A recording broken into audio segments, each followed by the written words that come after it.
We're really lucky to have and to welcome Stefan Schwarzkopf back to ENS this year. He gave a very memorable presentation in 2018 in the castle, back when we did that kind of thing. And at the time, it was he zoomed in and zoomed out, and we promised him a more fulsome visit. And gamely, he was supposed to agree last year, but of course, ENS, we pulled it last year, and now we're doing this Zoom thing. So I think most of you will know Stefan, but it's kind of worth introducing him properly. He's Associate Professor at the Department of Management, Politics and Philosophy in Copenhagen Business School. CBS is one of the most interesting business schools for the breadth with which it addresses the world, considering issues of government and society with the equal heft to considerations of mammon and the greasy till. Stefan's work focuses on historical and economic sociology of consumer markets, and he's written widely on the history of markets, consumption, and in particular about the market research interest. Of interest today is his establishment of the field of economic theology. It's no surprise to people who are familiar with Stefan's work on consumer and consumer sovereignty that it fell to him to curate the recent Handbook of Economic Theology, where he brought together 40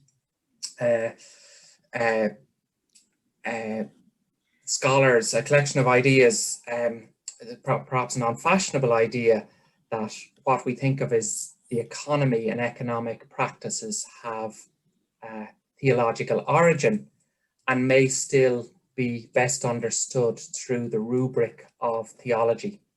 So I'm not going to dwell too much on it. I'll just hand over the floor to Stefan, and I think he's going to talk for about 15 minutes, and then we'll have a chat about his work. So if you want to put questions in the chat or put your hand up, and we can go around the room, and we should have about 45 minutes to deal and engage with his really interesting chapter. So Stefan, welcome. Yeah, thank you. Thanks for having me again. Of course, I wish, like everybody else, that we could be there, for the real show in the castle, but hopefully soon. So, yeah, I titled this talk today by asking a question: how do we come to live in a market?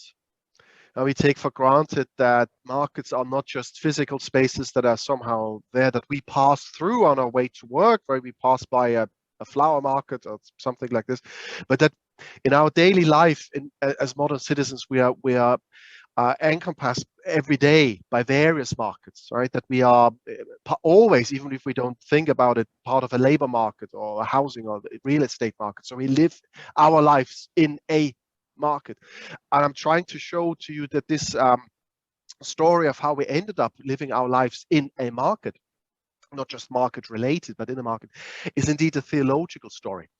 And as Ray just mentioned, it's to link our life in markets to theological analysis is somewhat unfashionable until you open up the Amazon or Barnes & Noble search engine, you type in economics, religion, or economics and theology, then you realize it's actually quite fashionable, specifically ever since the economic crisis. In the last 10, 12 years or so, it actually has become extremely fashionable to write books, very approachable books such as Harvey Cox, Leading Light from Harvard Divinity Department, The Market as God, somewhat earlier, Robert Nelson, Economics as Religion, The Money Cult from the US, John Rapley from the United Kingdom, I think it was 2 years ago, The Twilight of the Money Gods, Economics as Religion. So you can make actually a lot of money out of book contracts that do nothing else but declare market to our new god is money. Markets are our new god. Economists and central bankers are the new priests, and on and on and on it goes, either critical or with a positive spin, that, as this author here says, the Richter of Reason, that Christianity and biblical teaching are a positive economic theology, in a sense that we could have only achieved Western Enlightenment, etc., because we have lived in a biblical environment. And what I'm arguing in my talks, what I'm trying to argue is that this is what I don't think that this is what we should be doing in economic theology. This is what I won't be doing. Right? So I will not say that markets are God or economists are priests or something like this. If anything, I will try to show that we ended up living our lives in a market because theologians wiped economics and the market clean of God. Yes, I'm trying to argue exactly the other way around. I'm hoping to get there in the end.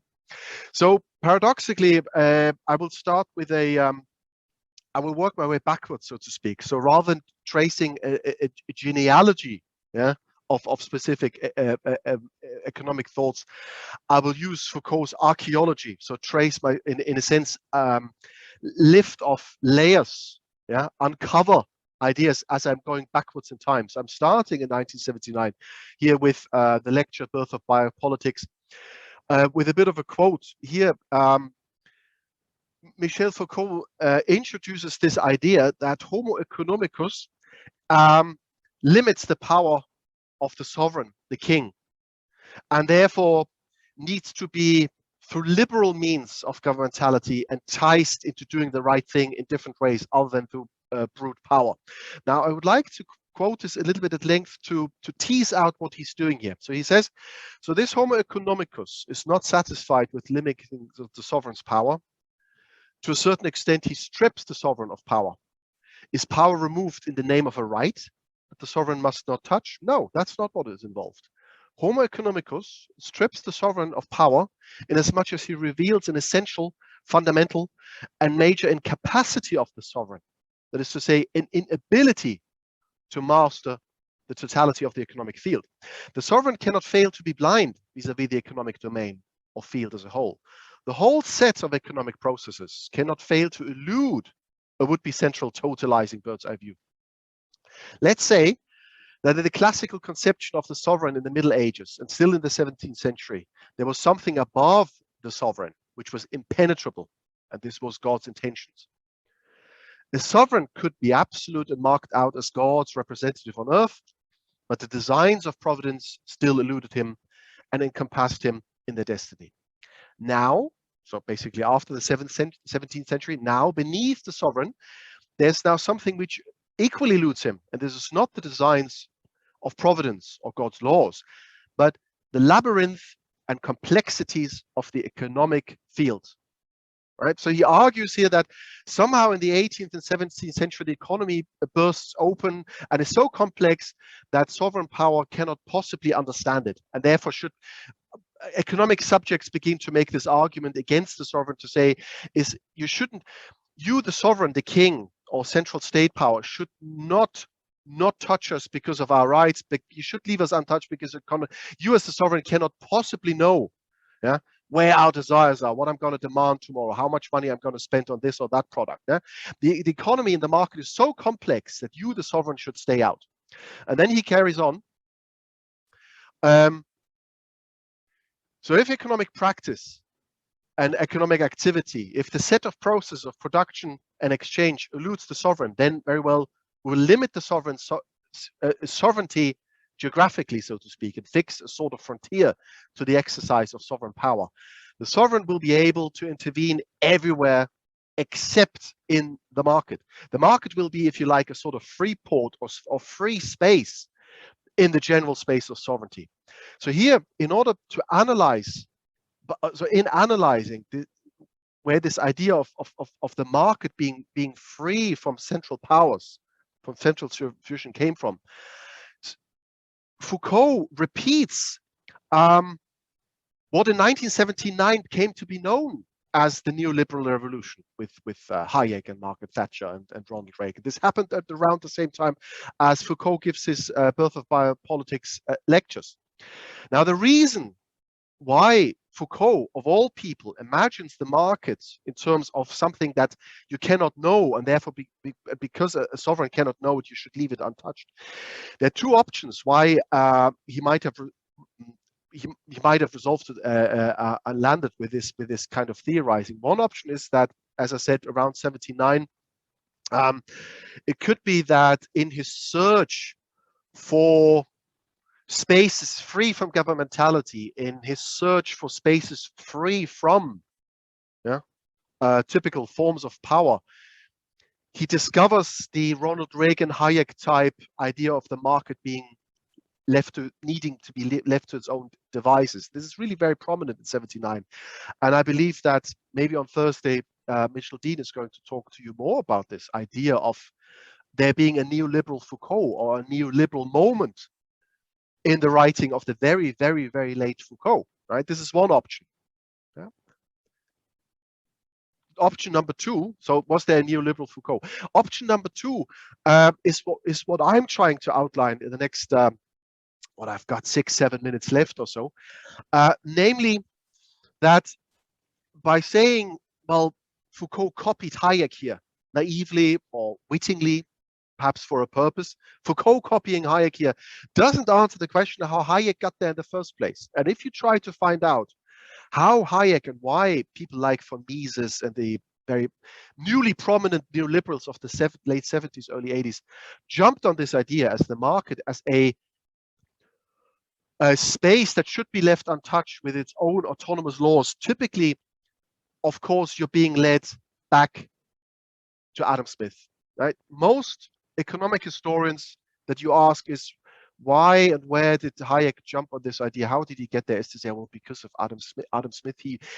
Hayek recovered Ferguson. He recovered Adam Smith at a time in the post-war period when liberalism wasn't very fashionable.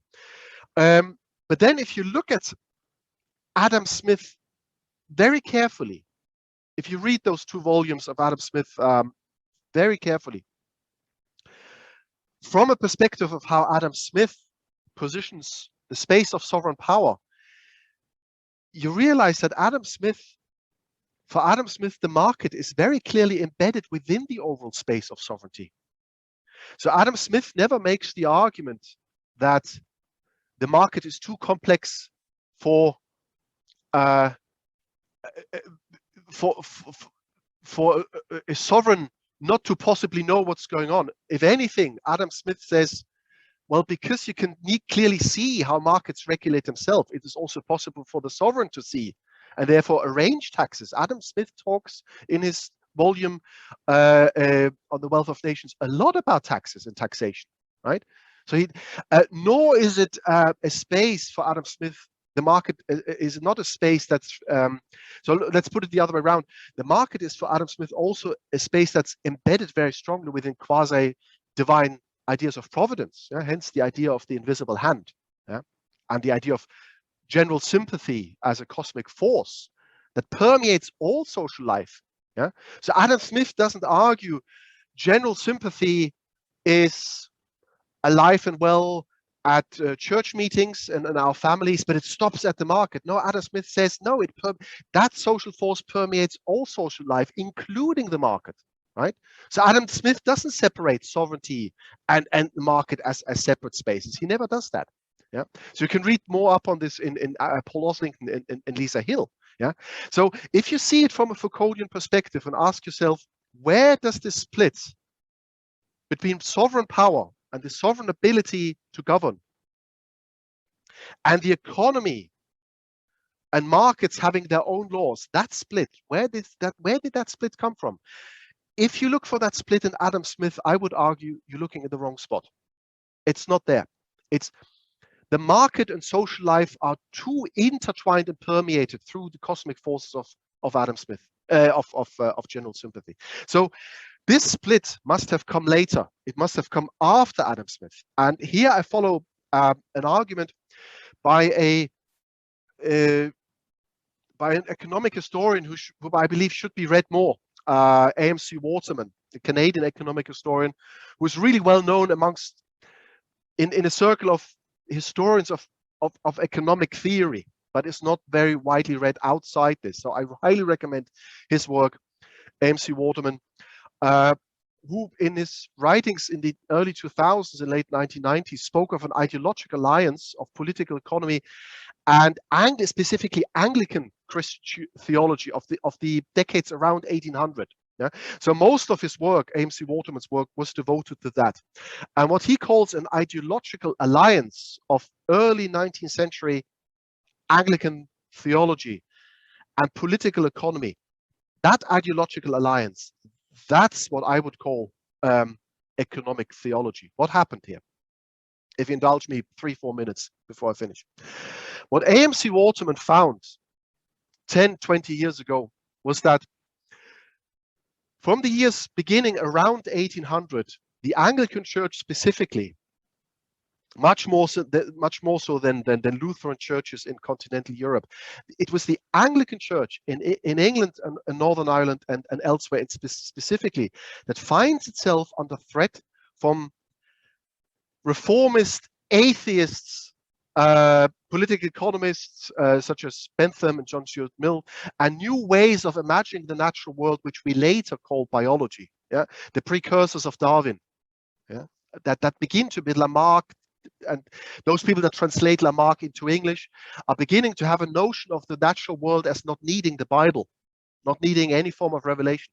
So what happens here is that these Anglican theologians around 1800 start theoretically and emotionally very heavily invest into this project of natural theology. Yeah, so natural theology being a type of theology that produces arguments for God from reason and experience of nature. So saying that rather us being threatened by people like Darwin and his precursors, rather than being threatened by pre-socialist political economists like John Stuart Mill, let's incorporate these experiences of the natural world and the social world into our theology, and make it a natural theology, so that what happens out there is not any longer a threat to the high church and high church teachings. Yeah.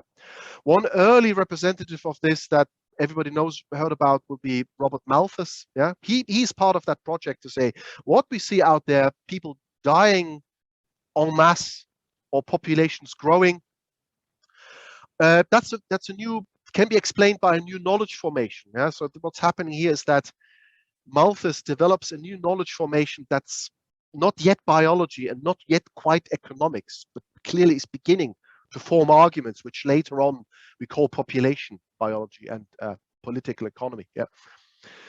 So he says then here, yeah, self-regulating population sizes, yeah, because of economic circumstances are really a proof of, yeah, what we see in the Bible. Yeah. So in the wake of Robert Malthus, Anglican theologians such as Summers and Richard Whatley specifically, who also act as economics professors, yeah, and in Cambridge and in Dublin and in Wales and other places, they begin at around the 1820s, 1830s to develop political economy in the similar way as a project of a neutral science. Yeah, as a project of neutral science, to say we can be theologians on the one hand, but we can teach economics as a way that's value neutral, where if anything, the laws of economics prove themselves as laws of mathematics, so we don't have to bring in value-based arguments of the biblical God, God of revelation. We believe that the world is a nice place because of general providence, but in order to fine-tune economic arguments, we don't need the Bible directly any longer. And why did they do this? As I mentioned earlier, in order to protect political economy as a knowledge space from the incursions of their main rivals, namely the utilitarian, the new atheists, and the precursors of socialists. And what they themselves did here, the Anglican theologians, they were able, I believe, to draw on once again. So with the Anglicans, the natural theologians, keep that in mind. That's an important argument that Waterman made. They separate in their teachings theology from autonomous laws of economics for theological reasons. Yeah? And why this is a theological reason becomes even clearer when you see the sources that that the Anglican teachers draw here on. The drawing, I believe, in that argument that the economy is a value-neutral space that has its own laws, and in order to understand these laws, you don't any longer need to draw on cosmic forces such as, you know, sympathy or stuff like this. You can just observe it as it is. Right? That argument was again made for theological reasons. About 300 years earlier, by none else than Martin Luther, again for theological reasons. In the essay 1524, the essay on commerce and usury. So in a couple of paragraphs, very radically, Luther argued that it's futile, completely futile to try and regulate prices for each product on every single market. Yeah? So he argued it would. So he doesn't develop he develops this from what you could today say opportunity cost, but also from a moral perspective.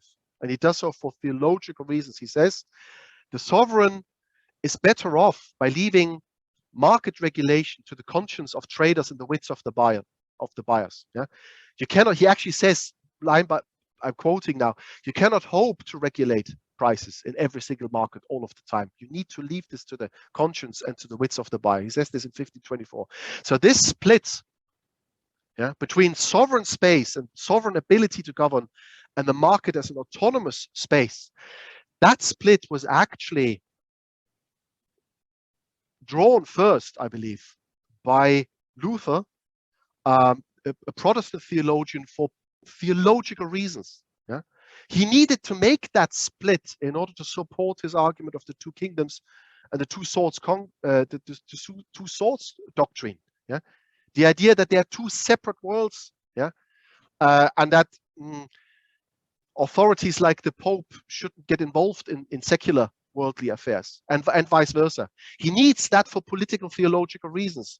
Yeah, that the economic world is separate and has its own laws.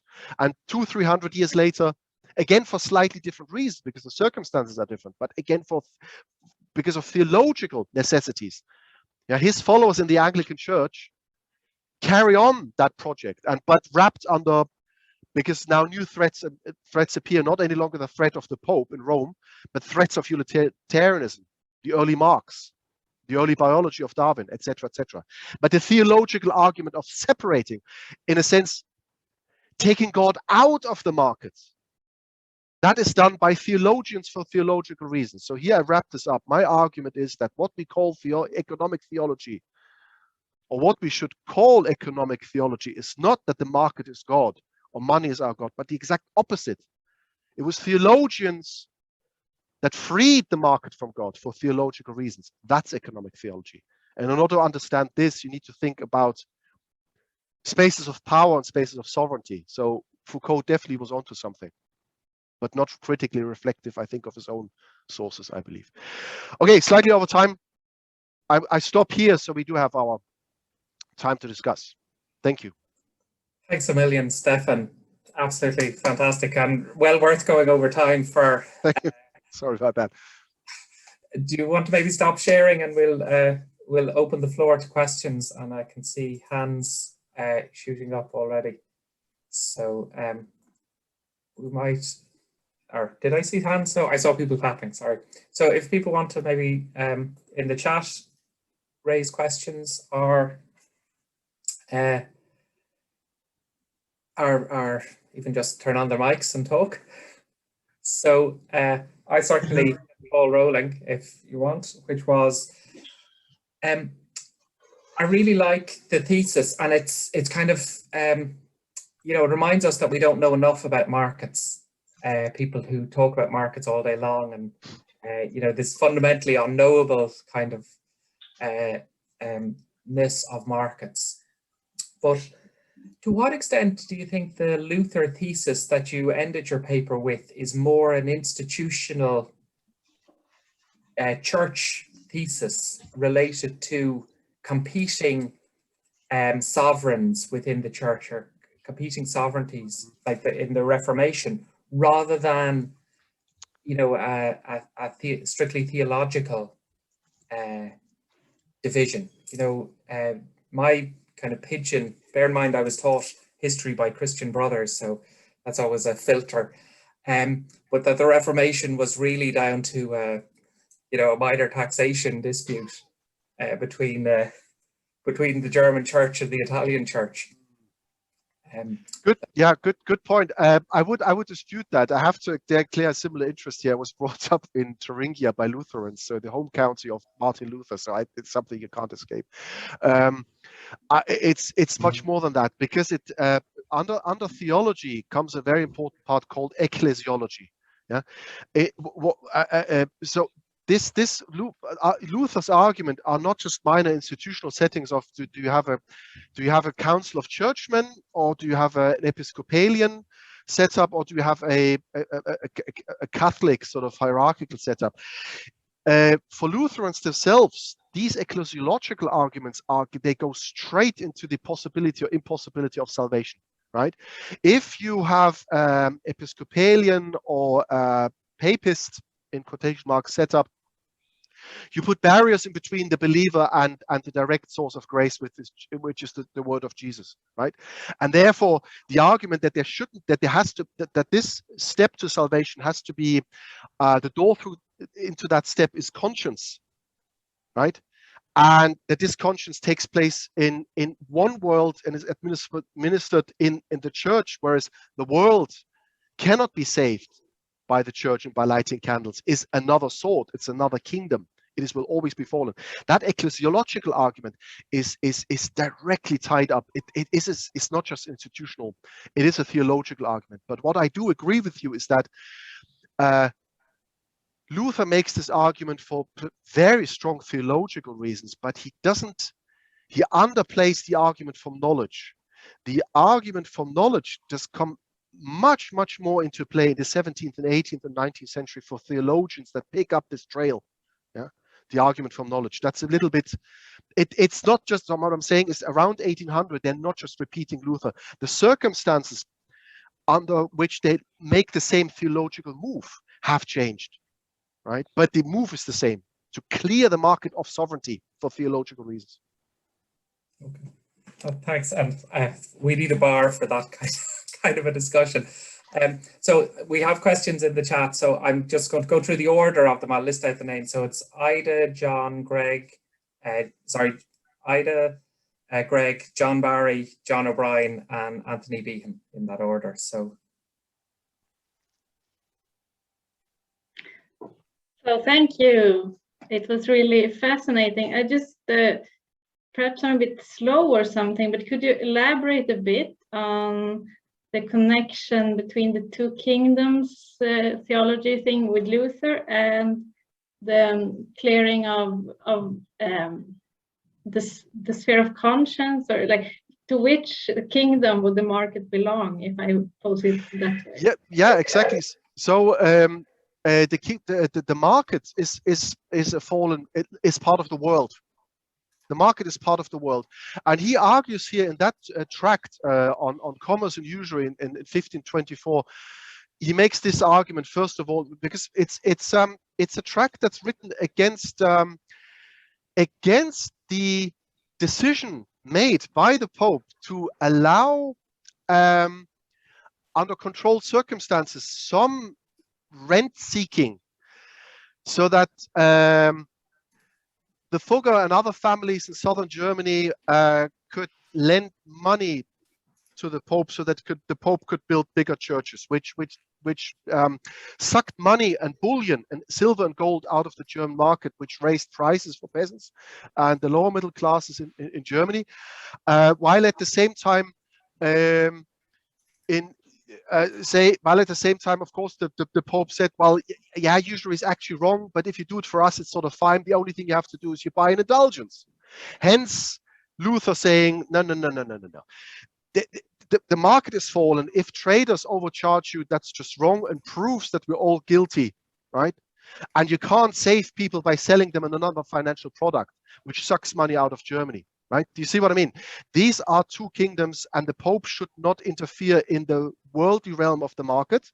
Usury is wrong, but at the same time, although usury is wrong and overcharging of customers wrong and driving up prices in times of need is morally wrong, the kings and the sovereigns cannot hope to have a soldier standing on every single market next to every single trader. How's that supposed to work? Luther comes out of a traders and a miners family. So his father had some mining operation. He knew that you cannot put in markets a soldier next to everybody and and control everything. So he said this is impossible. And what's this little joint that allows this moment of peace to emerge? That's his most critical argument. It's conscience. That's Luther, and he brings that into a political and economic theological argument. That's so hence all of this idea of salvation through grace and the two worlds, the two swords. He plays this out in the field of economics in this early economics tract. So how would you say that plays into the just price theory, scholastic just price? Yeah, absolutely. He argues here against these just price theories because he argues, well, he says, it's all very nice to talk about the just price. How do you arrive at the just price in the middle of a busy market? And he says, forget about it. So he's also an anti-scholastic. He says the scholastic, as we all know, Luther is an anti-scholastic, was somehow the scholastics, by drawing on Aristotle, they seem to think that if you have an idea of a just price, it settles itself out. As long as the church pressures everybody to do this the whole time. And Luther says that's not going to happen because people live their lives in these two different kingdoms, and that's inescapable, right? So here he acts as an anti-papist in this tract and as an anti-scholastic, If I can just take up some more space, so he's relegating market price or the laws of the market, so to speak, to the worldly sword, but the worldly sword cannot, for pragmatic reasons, interfere in the market. So hence, the market must be free. Well, it's not a normative argument. It's not a normative argument. So that becomes later on it doesn't actually become that the market must be free. It doesn't become a normative argument until really late into the 19th century. It's often linked by, Adam Smith did this, right? There's no such thing in Adam Smith that says the sovereign should stay at home and do absolutely nothing. 80% of the Wealth of Nations writings is about taxation rules. So it just the argument that Adam Smith invented this for us it's completely nonsensical, right? For Luther, it's not yet normative. For Luther, it's fatalist. The world is a fallen place, and he even says he makes side swipes to his fellow Germans, and he really talks about this as Germans and says we could of course try to organize our markets better so that price hikes and troughs are avoided, so that people have food all the time. But he actually says this, and this is a quote: "We Germans are more busy drinking beer and dancing than organizing our markets. But this is how it is because we're all sinners. Forget about it. We cannot regulate this, right?" But it's not yet a normative argument. It's an argument from fatalism, right? And it's not before the 18th century that normativism, the sovereign shouldn't do it, and fatalism, you cannot hope to do it. They intertwine, but not before 1800 or so. Thank you. Thanks. And the bridge there is the Anglican and the Malthus kind of gesture. I think so. I have a hunch here that Foucault, naturally being a Frenchman, centers his analysis very much on French sources, obviously. Mostly 18th century French sources, because something important is happening there that feeds through Quesnay directly into Adam Smith. But he gets stuck with Adam Smith, where things are not yet quite happening in the way that we see it with Hayek. The around 1800 to 1840s, the Anglican story is what AMC Waterman unpicks. That's the important story. Okay. Great. John Barry, your question. Yeah. Hi, no. Good morning, everybody. Thank you, Ray, and thank you, Stefan, for an excellent, stimulating discussion. I'm going to start off with two quotes, which I think partly represent maybe a pushback against your understanding of economic theology, but actually I don't think what I'm going to propose is necessarily a substitute. I think they're quite complementary. So the two quotes, and many of you will be familiar with them. The first one is from G.K. Chesterton, which is that when men choose not to believe in God, they do not thereafter believe in nothing. They then become capable of believing in anything. That's the first one. The second one, which I think connects with the Foucauldian element of what you're arguing, is from Margaret Thatcher, and where she said, economics is the method, the object is to change the soul. So now this is a more, I suppose, ideological reading in a way of economics as a form of either religious sentiment, or I would even say mythic. And the reason why I say that is partly, again, it's a rather orthodox view of economics qua religion, is, you know, the ritualistic dimensions of many economic practices. You know, in the UK, the annual ritual of the Chancellor of the Exchequer with their red briefcase. You could even think of the rituals around austerity, of sacrificing parts of our economy or our population for the gods of the market or future economic growth, all fit for me within a standard kind of view of economics as religion. And indeed, just to finish, maybe your reflections on, certainly my own work has to do a lot with how the entrails and the details of neoclassical economics in particular are full of theological expressions. And the one that particularly interests me is the idea of scarcity as original sin.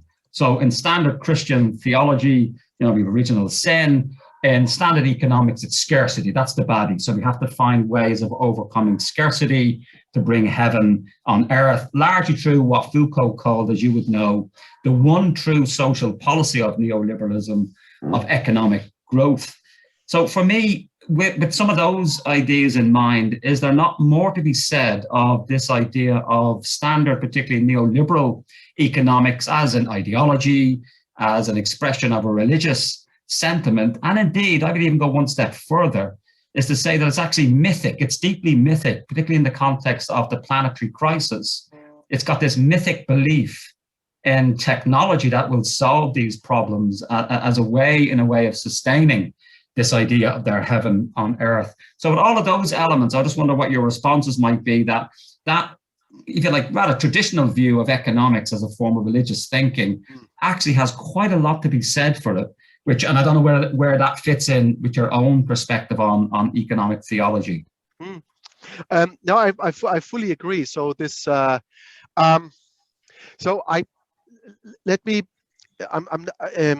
okay, so the fact that theologians, for theological reasons, cleared the market of normative religious, they cleared the market of normative purpose, the idea of a higher good, and they cleared it for theological reasons. This is a genealogical argument. To arrive at this insight does, of course, not mean that people don't fill what's then left, this void, with new rituals and with new notions of the sacred. So what you're describing, that we have, you know, the budget and the chancellor holding up that box, which is a space of non-knowledge, right? And the central bank directives being untouchable and hence being sacred. In order for the realm of the economic to be re-sacralized and filled with new mythologies, you have to clear it of God in the first place. Right. So what the genealogy that I outlined makes way for precisely what you're saying, and I believe this is way. But this would have to be in small, detailed sociological studies then be shown, rather than just stated as Harvey Cox say, the market is God and money is our new God, etc., etc. This is sort of this brush of the hand, sort of easy solution, which doesn't really analytically. I don't think it adds analytically anything. Right, just to declare this is our new God, sort of, it's airport literature, but not much more than that. But I think we need to differentiate sociologically, theoretically, the sacred from theology. So when theologians say that there's a space out there that has nothing to do with God, of course you can sacralize it again, but the sacred is defined as any separation between something that's profane and non-profane. So therefore, all sorts of social movements can declare something to be sacred, to be worth of higher regard, right? Hence, the Catholic, and now I'm coming back to your quotes. The Catholic G.K. Chesterton being horrified by this, yeah, and hence for saying, well, these people, if you clear it of God, you're capable of believing in anything, yeah, sure. But this opens also an opportunity for Methodists like Margaret Thatcher, right? So she was very attached to the Methodist Church and says, well, if we can do anything, well, let's do that, right? Let's refill with what our Anglican brothers have just cleared with things that we find worthy. And here's the Methodist, the daughter of a Methodist priest, not priest, but a Methodist lay preacher, Margaret Thatcher, refilling it. And therefore, from a Methodist perspective, that quote is not at all surprising. This idea, which Luther gave up, that you can make the world holy. Baptists and Methodists and Mormons will forever try to do this. And as a Lutheran, I say, nice try, right? I hope that goes towards your answer there. No, thank you very much, Stefan. Thanks, Greg. Yeah, thank you for this inspiring talk, Stefan. Well, I'd like to ask you for two theological distinctions. One of them I'm interested in. It goes to your argument that somehow the neoliberalism of late 70s goes back to the early 19th century. Now, in Foucault, you have this distinction between liberalism and neoliberalism.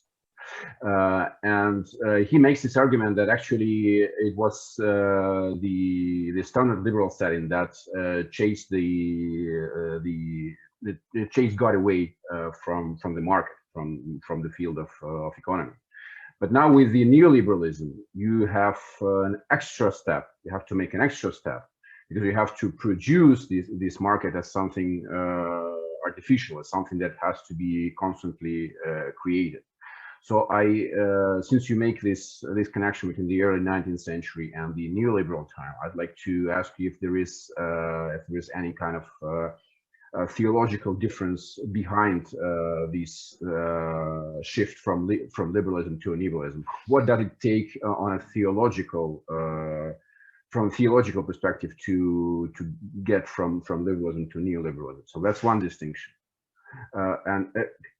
Would you like to respond immediately? Yeah, could I? Because before I lose the trail of thought, it's actually quite important. I don't make that connection. I'm not saying that neoliberalism is a return to the early 19th century. That's precisely what I try to avoid. I try to avoid saying that neoliberalism, where does Hayek get his ideas from? Well, look to the early 19th and late 18th century. Look to Adam Smith, and there you have it. That's precisely what I'm. That's not what I'm saying. Yeah, where the theological argument, that's really something that theologians, I'm afraid, would have to answer. I'm trying to understand. So there is probably possible I'm not a theologian, I have to admit, to draw distinctions between classical liberalism and neoliberalism. And there must be from a theologian. But what I'm trying to argue is that what I'm trying to get at is where and how and why and under what circumstances is the market envisaged as a space free from normative incursions of a sovereign, a providentialist or a socialist argument of any kind of sovereignty. And I'm trying to argue that this, what becomes prominent again in around 1980, cannot be traced simply back to Adam Smith, but there's a theological step in between, where simply you cannot just write this as a history of economics, if that makes sense. No, that's totally clear. I mean, I totally got the argument that you cannot just deduce it from Smith directly, but you have to go to the theological debate of the early 19th century. That's clear. But then the question remains if there was yet another theological shift that kind of brought some sort of sovereignty back in for it to create neoliberalism. At least if you define neoliberalism. I doubt that. I mean, that's an interesting question, but there are writings on that. There is stuff out there on the theologies of neoliberalism, but whether that's so I think these transitions from classical liberalism to neoliberalism can be read through the angle of theology. So you can have, as a theologian, an interpretive take on that development. But I would myself not argue that this shift is a theological shift any longer. I wouldn't. Okay. I'm not so. You can then talk about this as a theologian, but it doesn't mean the shift is theological in its character. Whereas in the 1830s, that wiping clean was a theological act, so to speak. What afterwards follows is by definition not anymore. Okay. Well, yeah. Then the second distinction, probably less important, but still. I mean, one way to look at those early 19th century theologians entering the discussion with the utilitarianism is well, more or less the way Schmitt envisioned that. Basically the utilitarians were unconscious theologians making the same kind of argument. And then the well-educated theologians were just kind of bringing this idea of the free market back into the theological framework. From that point of view, there's not that much difference between those two strands of thinking. That's a very good. I'm glad you mentioned Carl Schmitt here. So I mean, he would. I wonder what he would make of this archaeology rather than genealogy that I've outlined here. He would. I agree with you in the sense that Schmitt would place heavy emphasis on the rise of deism from the 18th into the 19th century. Deism, this belief that yeah, there is a God, but sort of it's a God that we don't have to bother with anymore because God made the world beautiful. Things can go wrong, but even that is part of a beautiful plan. So there's no outside. No space outside a beautiful plan any longer. There's no exception, right? And the Catholic Carl Schmitt says we have to rescue spaces. We have to pay attention to spaces that are where the exception and the sovereign will of an authority still hammers out of nowhere into our spaces, political spaces. So we don't have to. We should not analytically succumb to deism. And here I find something interesting about neoliberalism, because there's a second school of neoliberals.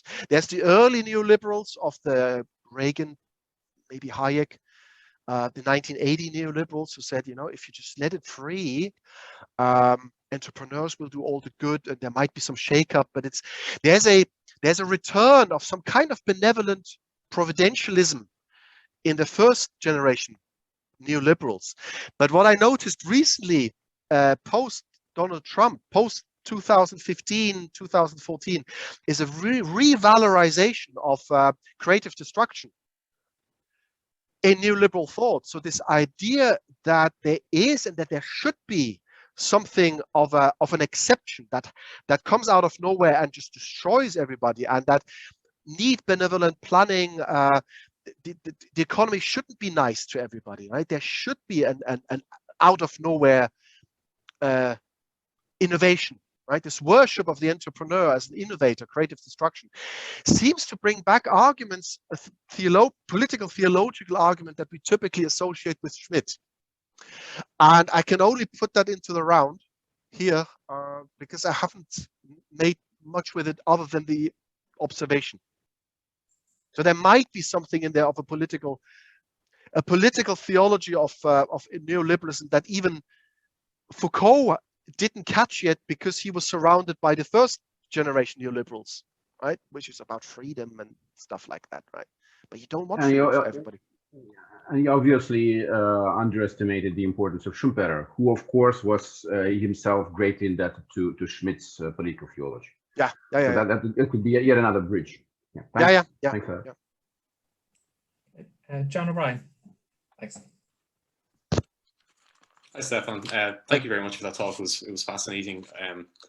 You went in kind of in a direction I wasn't expecting, which is really where my question comes from, because it's a bit of a change of tack. It's about the genealogical or the archaeological method, and maybe just if you could give some kind of like insights on how you approach your research, because I think, you know, approaching things from like an archaeological or genealogical way, you know, I think it's a very powerful method. I mean, it's obviously very important for kind of contesting this kind of like model of society, that it could be like law-like, and we can understand it, like, you know, through kind of social physics or something like that.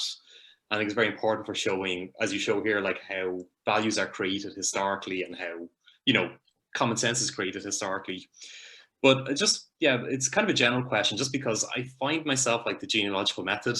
I mean, it's an extremely demanding method. You know, you have to read a lot, you have to know a lot. There's a vast array of texts. All these texts are like polysemous, you know, and it's finding that kind of, you know, the endless interpretation about what a text actually means and how it's connected to other texts and how it's being received, and on and on and on. And it's just really about like what is your experience about doing research in this mode? Because when we are kind of tracing these pathways historically, the web and the path is so kind of tangled. And, you know, I suppose myself, I would kind of fear that you go up one alleyway, but then perhaps another person would have gone down another alleyway to show how the connection led right rather than left. Yeah. And you need such kind of a breadth of vision and kind of like understanding of context in order to make those interpretations. I don't know, I suppose it kind of strikes me like, in a way, genealogy, the stereotype in maths is that if you haven't done your great equation by 24, you're finished. But in a way, like in genealogy, if you've done your kind of great interpretation before you're 50, maybe you kind of were way too hasty because you don't have the stock of knowledge yet. Yeah. So it's just kind of a general question about how you approach this work and how you find, yeah, just a general question about how you approach the work and the method, the genealogical method. Yeah. Yeah, no, thanks for that. That's a methodological question. I mean, it is true that either if you approach this genealogically or archaeologically, which is what I've done here, it's not, if you work at a business school, it's not exactly a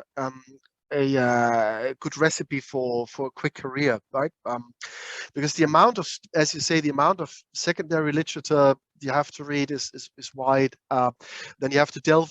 That you select from the secondary literature original works that you want to read or reread against the grain. It's very time consuming. That's certainly true. But where I would differentiate things a little bit is a genealogy from archaeology. So if what I've done here is specifically archaeology, so work my way backwards. I've taken an observation, a surprising observation that I still to this day cannot fully place. Which is this observation that, as I said, Foucault, of all people, repeats,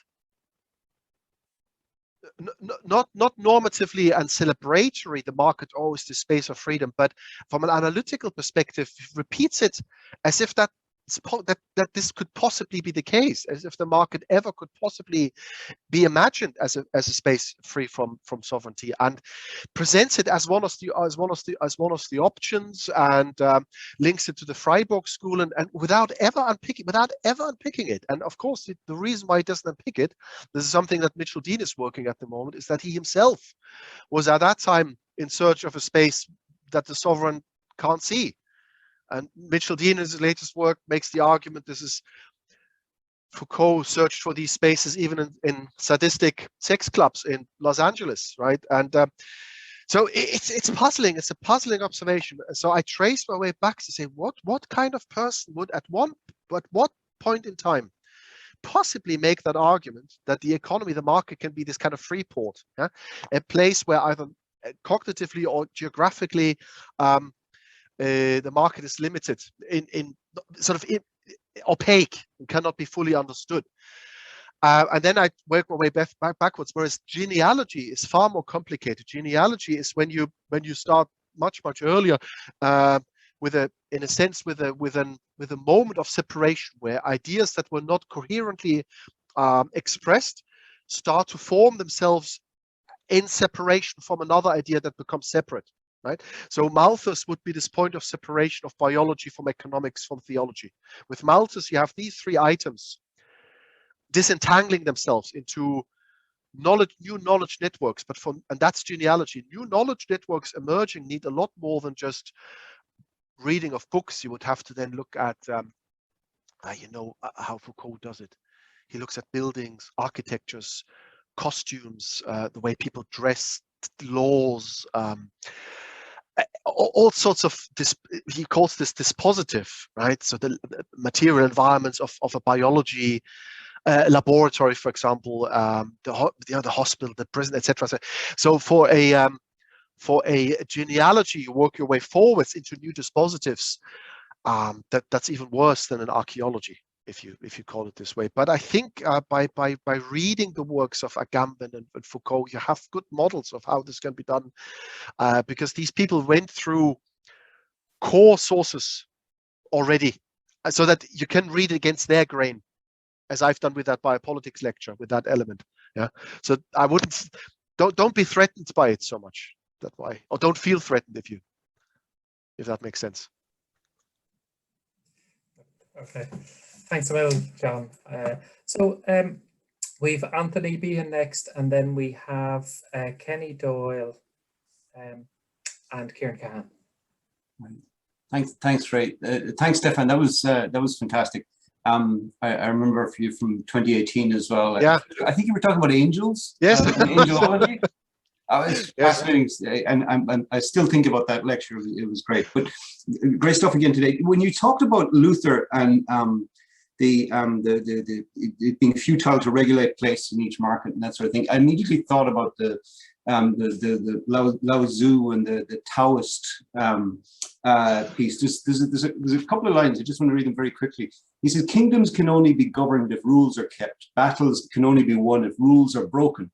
But the adherence of all under heaven can only be won by letting alone."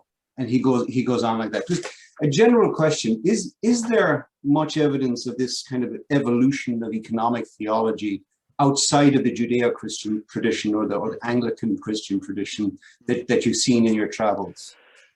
That is a very challenging question. Exactly. I see recently more and more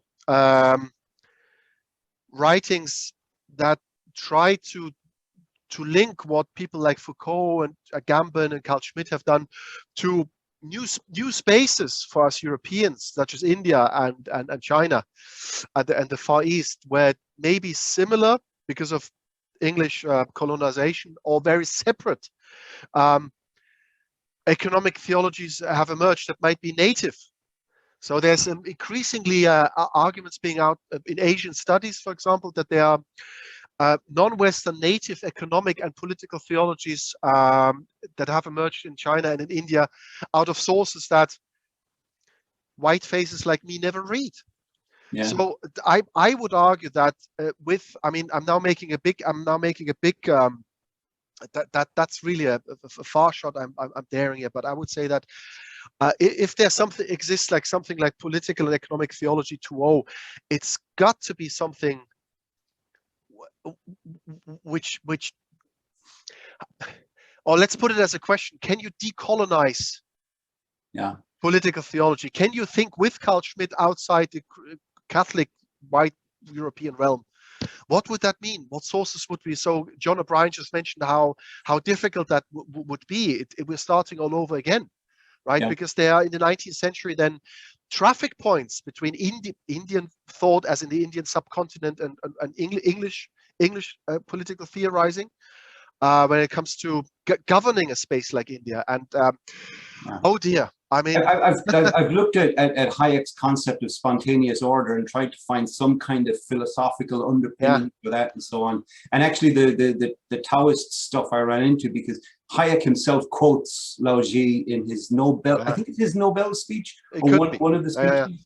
So he had an awareness of it. He would have had, but the reason why I'm skeptical of this is that if you find ideas, I'm typically my school of history ideas comes from a German guy called Koselleck, History of Political Ideas, where ideas cannot be just thought outside their political and social context, whereas the old-fashioned history of ideas of people like Lovejoy, they would have seen as ideas as kind of transcendental. So if you see as ideas as transcendental, then you make the Hayek move. You say, oh, spontaneous emergence of order. the Taoists thought of this as well, so you have it there too. And people like the critical conceptual history of post-1970s would say ideas are not that transcendental. You have to think of political ideas as being structured in formations of enemies that were locally present and needed ideas to survive. So you cannot have. So when the Taoists came up with this idea of self-formation, the reason why they ended up with this was probably out of very different political theological needs, which cannot be simply compared to something, right? But to go through that exercise of it's I mean, I would say post Black Lives Matter, post decolonial thought, we're starting all over again. It's going to be difficult. Okay, thanks, Anthony. So we're at the wall of time, but I think it's worth pushing on for the 1 or 2 questions left before we trundle off. So Kenny, if you're there. I am indeed. Thanks very much again, everyone, for a really interesting discussion and for a really good presentation. I'm just wondering about Foucault kind of famously wrote that the market could be kind of characterized as a site of veridiction. And where would you think kind of historically, because I know pretty much nothing about theology, where do you think this idea of the market as a truth-setting regime fits with theology in a historical sense? That's a very good question. Thank you. I mean, that brings me back to an earlier debate or conversation we had with Ida earlier on, that the argument that Luther made in the 1520s, and he keeps on making into the 1550s, that the market is the space that's a part of one world and should be left, has to be left alone, is not yet made from truth or knowledge or veridiction, right? There is no truth or knowledge or new knowledge formation that for Luther that emerges in the market which is worth in itself to look at. That really only emerges in the 18th century, right? That basically the way prices that prices are possibly carriers of information, right? That slowly and hence there's a kind of truth which is noble in its own right, which you like whether you like it or not. That prices signal something, the idea of information signaling, right? Foucault said this is a form of veridiction, of some truth of any kind, which the sovereign then has to deal with, or local communities have to deal with, whether like or not. Yeah, Foucault writes a little bit about this, that and E.P. Thompson writes about this, the English labor historian, how when corn prices and wheat prices rose in the 19th and 18th century, that then local communities tended to torch the houses of local Quaker wheat dealers, right, who they accused of driving prices up, right? And it's really Adam Smith and others around the 18th century says, no, this is not a good idea because there's some signaling there. It's really not before the 18th century that prices are seen as a form of knowledge and information. That in itself deserves a genealogy, because that you don't have in Luther at all. So I would have to look for this. Okay, and 2 last questions, and we'll finish with Kieran and Donica. Thanks, Stefan. Fantastic stuff. I had actually 2 questions. One of them was about Carl Schmitt, but that's already been well covered. So I just wanted to throw something in as maybe grist for your mill or whatever. But I'm interested in this strange affinity between Foucault and Hayek, right? What's the story behind that and so on? And it strikes me, you call him Hayek, but of course he's von Hayek, right? And what's very, very important in that context is that Hayek and what he emerged from and so on was, the fall of the aristocracy, the sovereign and so on in the Central Powers after World War I, and his effort in a way kind of disguised in a different kind of political theological language is of course a sort of a restoration, right? A sort of, well here we have, as it were, the restoration of powers that were, and all this kind of carry on. Okay, so now take it up to Foucault, and when does Foucault make his intervention about this and so on?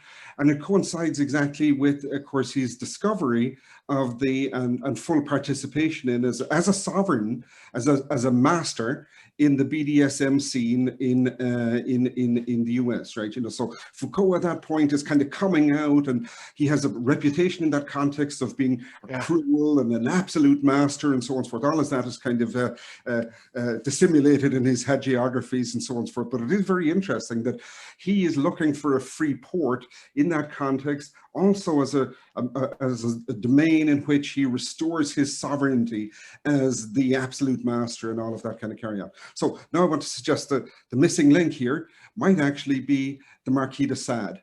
You know, that he's the figure, because what we have in the Sadian subject is, of course, the something that's very, very close to Homo economicus, right? The subject whose only orientation in the world is the maximization of his or her own pleasure. That is the dark twin, let's say, if the Homo economicus isn't dark enough already, but that's the real dark twin of it. So anyway, that's just thrown in. I mean, here we're getting into, I was hoping that this talk could build a little bit of bridge to the talk by Mitchell Dean on Thursday, because this is precisely, pardon the pun, the entry point for some later thought on Foucault. There was a neoliberal moment in Foucault, because there is and that's overlooked by the traditional Foucauldians who want to rescue Foucault as this critical thinker, as a liberator. And there's in Foucault, quite visible, if you're not choosing to overlook it, a valorization and a positive spin that he gives to a lot of the neoliberal thought that he just encounters as relatively new, right? In around 78, 79, people like Hayek were unknowns. Nobody knew about, nobody read them before Margaret Thatcher comes in and slams the copy of the Constitution of Liberty on the table. It's not before the mid-1970s that these people are known to anybody. So it's and I would fully agree with you. There is something in the Foucauldian moment that brings us back to Schmidt and the Restoration. Hayek as an aristocrat and aristocratic clubs as formations of normative beings, right?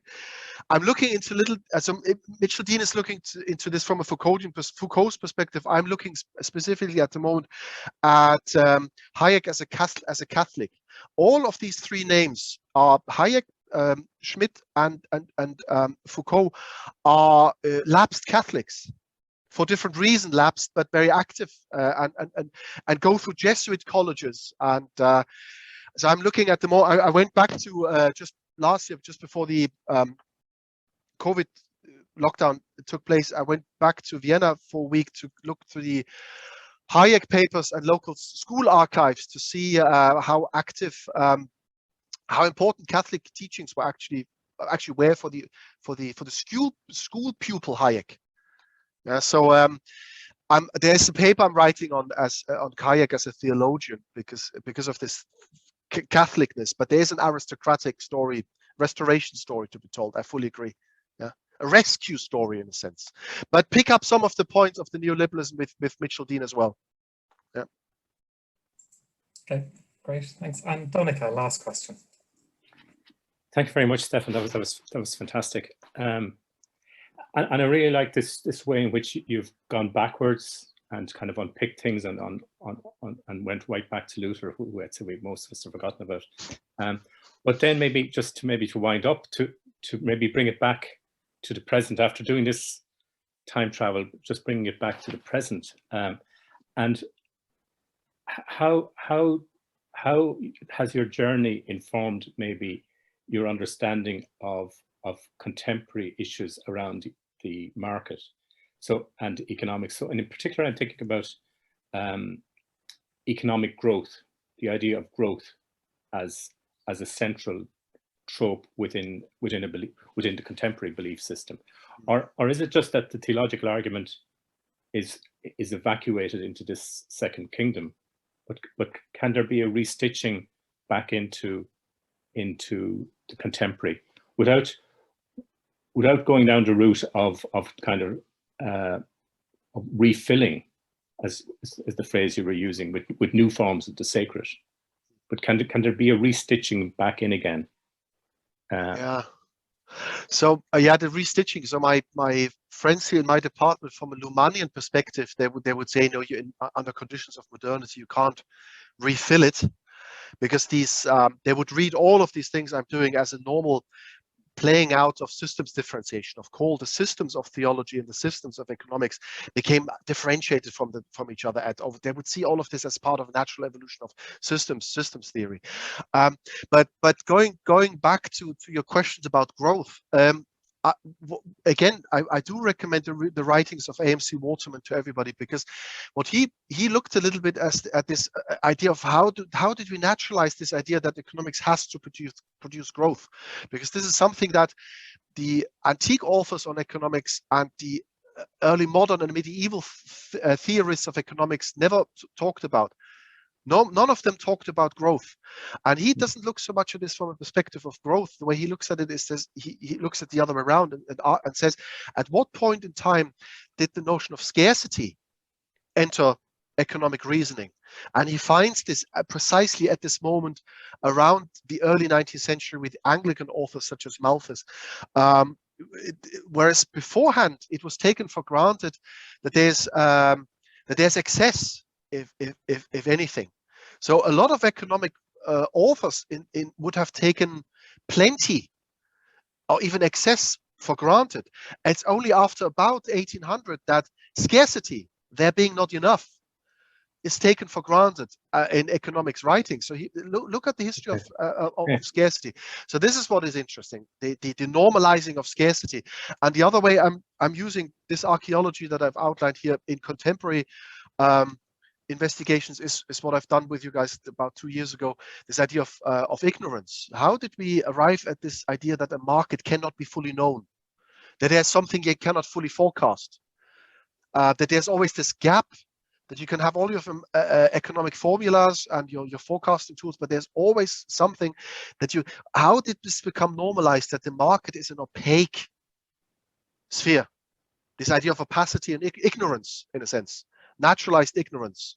And out of the argument from ignorance, you tell the sovereign, stay away from us. You cannot possibly know, right? So that's something that concerns us today massively. The argument from ignorance and the argument from scarcity. Yes, it's very good, very good. Okay, thanks a million for that. We're about 15 minutes over, so we'll see hopefully a lot of you back here on Thursday, and if you all want to head into your kitchens and have a cup of coffee and say thanks a million to Stefan. That was thank you. A masterclass. Okay, fantastic. Thanks so much. Thank you again. Thank you to everybody. Thank you. Bye. Thanks.